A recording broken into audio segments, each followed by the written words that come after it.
नमस्कार साथियों। Iran, Israel और यूएस के बीच में जो वॉर चल रहा है, इसके बारे में लोग जानना चाहते हैं कि ये वॉर हुआ क्यों। ईरान से यूएस बहुत दूर है, वहां से उसको ईरान से डायरेक्ट कुछ लेना देना नहीं था। इसके बारे में डिटेल में बात करेंगे दोस्तों। साथ के साथ जिस तरह से ट्रंप ने यूरोपियन यूनियन को, जापान को, चाइना को, सबको इनवाइट किया था, आप आइए और वॉर में यूएस का साथ दीजिए, लेकिन कोई भी कंट्री वहां पे ट्रंप और यूएस के साथ आकर नहीं खड़ा है। फ्रेंड्स, इवन उन्होंने ये भी कहा था कि जो चाइना और जापान है वो 95% तक का जो उनका ऑयल का शिपमेंट है वो स्टेट ऑफ हॉर्मोन से होकर के जाता है, तो उनको तो तुरंत इंटरवीन करना चाहिए आकर के। लेकिन ट्रंप यहाँ अकेले पड़ गए हैं और वो कह रहे हैं कि अगले एक हफ्ते तक वॉर में वहां पे डी एस्केलेशन आ सकता है या वॉर रुक भी सकता है। लेकिन अभी ट्रंप के हाथ में नहीं है, क्योंकि ईरान अब लीड कर रहा है। ईरान यूएस के बेसिस पे अटैक कर रहा है, इजराइल पे अटैक कर रहा है, गल्फ कंट्रीज पे अटैक कर रहा है, जहां उसका जी चाह रहा है वहां पे वो ड्रोन और मिसाइल्स से अटैक कर रहा है। दोस्तों, इसके बारे में डिटेल में डिस्कस करेंगे। साथ के साथ जानेंगे कि बहुत सारे दोस्तों का पिंग आ रहा है कि किसी ने सिल्वर $90 पे लिया है, किसी ने $100 पे लिया है, किसी ने 110 पे भी लिया है। मार्केट उस टाइम पे बूम था और लोगों ने एंट्री ले ली है। साथ के साथ गोल्ड की भी बाइंग लोगों की हायर साइड है। $5200 से लेकर के $5500 तक गोल्ड के लोगों की बाइंग है। तो लोगों का क्वेश्चन है, क्या वो लेवल अब फिर से आएगा, और आएगा तो कितने टाइम में आएगा, क्या क्या सिचुएशन हो सकता है, प्राइजेस कैसे रहने वाले हैं, मार्केट कैसा रिएक्ट करेगा, इन सभी विषयों में डिटेल में बात करेंगे। सबसे पहले शुरू करते हैं यूएस से। फ्रेंड्स, यूएस ने ईरान पे क्यों अटैक किया, ये सबसे बड़ा क्वेश्चन है। तो मैं आपको बता दूं, जो ईरान है वो लगातार चाइना के साथ, रसिया के साथ डी डॉलराइजेशन के प्रोसेस में पूरी तरह से इन्वॉल्व था, और जो उसका ट्रेड था वो पूरा का पूरा लोकल करेंसी में था। तो यूएस को तो ये थ्रेड था ही कि जो ये डी डॉलराइजेशन का प्रोसेस है, ये G7 के देश तो कर ही रहे हैं, साथ के साथ इसमें ईरान का बहुत ही मेजर रोल है। और ईरान न्यूक्लियर प्रोग्राम और लंबी रेंज की मिसाइल्स पहले से भी बना रहा है। तो उसका जो दूसरा कारण था वो था, इजराइल उसको बार बार पुश कर रहा था। इजराइल के जो पीएम है नेतन्याहू, वो पुश कर रहे थे कि ईरान न्यूक्लियर बॉम्ब बना रहा है, साथ के साथ लंबी रेंज की मिसाइल्स बना रहा है, जिससे इजराइल को पूरा खतरा है।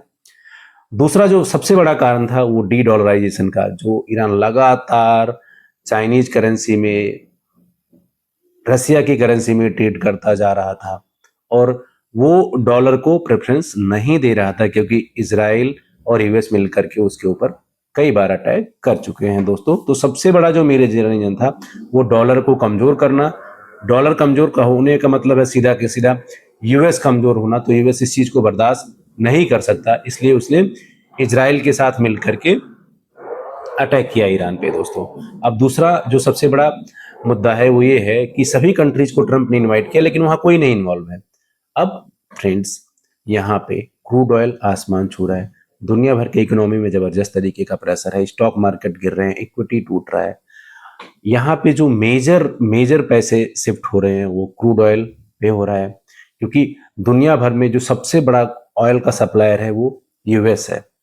अब वेनेजुला का भी स्टॉक उसके पास है, तो सारा का सारा जो क्रूड ऑयल का पैसा जा रहा है वो डॉलर में जा रहा है यूएस का, इसलिए डॉलर का इंडेक्स मजबूत होता हुआ दिखाई दे रहा है।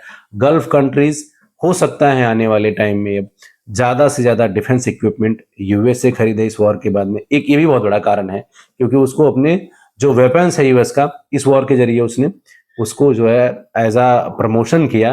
तो गल्फ कंट्रीज ज्यादा से ज्यादा वेपन डॉलर में खरीदेंगे, तो भी वहां से यूएस को फायदा होने वाला है। क्रूड ऑयल से पैसा यूएस को जा रहा है, डॉलर इंडेक्स में पैसा जा रहा है, डॉलर का ट्रेजरी स्ट्रांग हो रहा है। तो ओवरऑल ओवर से इससे यूएस को कहीं ना कहीं फायदा पहुंचा है। लेकिन जिस तरह से उनकी इकोनॉमी स्लो डाउन है और इस वॉर का जो उन पे खर्चा बर्डन बढ़ेगा, वो तीसरा जो वहां अनएम्प्लॉयमेंट है या उनका बढ़ा हुआ डेथ, इसका जवाब देना ट्रंप के लिए बहुत ही मुश्किल होगा आने वाले टाइम में। अब आइए बात करते हैं दोस्तों प्राइजेस की। अगर मैं बात करूं कि जिन दोस्तों का हायर साइड बाइंग है, उनको जरा सा भी पैनिक करने की जरूरत नहीं है। पूरे दुनिया के स्टॉक मार्केट क्रैश कर गए, लेकिन सिल्वर और गोल्ड के प्राइजेस एक स्टेबिलिटी के साथ डट कर वहां खड़ा रहे।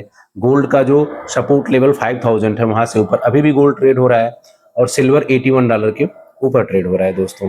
तो यहाँ पे पैनिक करने की कोई चीज जरूरत नहीं है। लॉन्ग टर्म का प्रोस्पेक्ट रखें और जैसे ही वॉर में डी एस्केलेशन होगा और यूएस के इकोनॉमी में प्रेशर दिखाई देगा, उसके बाद में सबसे पहले सिल्वर और गोल्ड के प्राइजेस वहां पे आपको बढ़ते हुए दिखाई देंगे दोस्तों। अब मैं आपको बताऊं, आप इतना पैनिक कर रहे हो और जो टॉप के स्टॉक है उनमें 20 से लेकर के 30% तक का गिरावट है। तो जब वहां पे इतना जबरदस्त तरीके का गिरावट है, वो लोग सस्टेन कर रहे हैं क्योंकि वो स्टॉक है, इक्विटी है। उससे कहीं ना कहीं सिल्वर और गोल्ड फंडामेंटल में, टेक्निकल, हर तरह से ज्यादा स्ट्रांग है।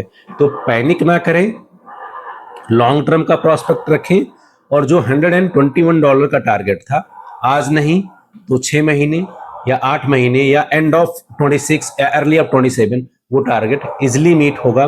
लंबे समय का प्रोस्पेक्ट रखें दोस्तों।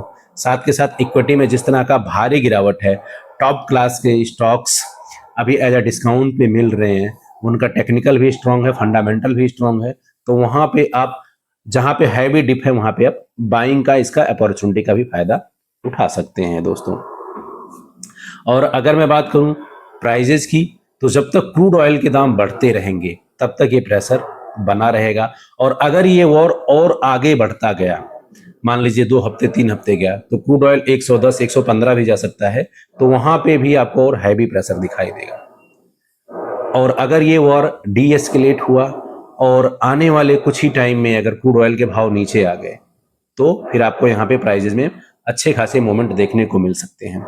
अब मैं बात करूं कि क्या जो प्राइस प्रेडिक्शन आया था वो किसी भी लीडिंग इंस्टीट्यूशन का हो, बैंक ऑफ अमेरिका का हो, सिटी बैंक का हो, या इंडिया का मोतीलाल ओसवाल का हो, या यूबीएस का हो, जिन लोगों ने भी गोल्ड का प्राइस 6000 से ऊपर का प्रिडिक्ट कर रखा है, सिल्वर का अगर आप ऑन एन एवरेज 2026 का प्राइस प्रिडिक्शन देखोगे तो $178 है। आपने कहीं पे भी किसी एक्सपर्ट से, किसी न्यूज चैनल पे ये देखा किसी ने अपने टारगेट को चेंज किया हो? नहीं किया, क्योंकि सबको पता है फंडामेंटली स्ट्रांग है, टेक्निकली स्ट्रांग है, डिमांड हायर साइड है। हालांकि वॉर के कारण इंडस्ट्रियल डिमांड में थोड़ा सा वहां पे आपको नरमी दिखाई देगी, लेकिन जो वॉर के वेपन यूज होते हैं उसमें भी सिल्वर का अच्छा खासा यूज होता है। तो एक तरफ से अगर आपको लोअर साइड दिखाई देगा, दूसरे तरफ वॉर के कारण, एस्केलेशन के कारण आपको डिफेंस इक्विपमेंट ज्यादा बनते हुए दिखाई देंगे। तो वहां से आपको वो रिक्वायरमेंट मीट हो जाएगा। तो ओवरऑल कंक्लूजन ये है, डी डॉलराइजेशन के कारण और इजराइल के प्रेशर के कारण यूएस ने अटैक किया ईरान के ऊपर।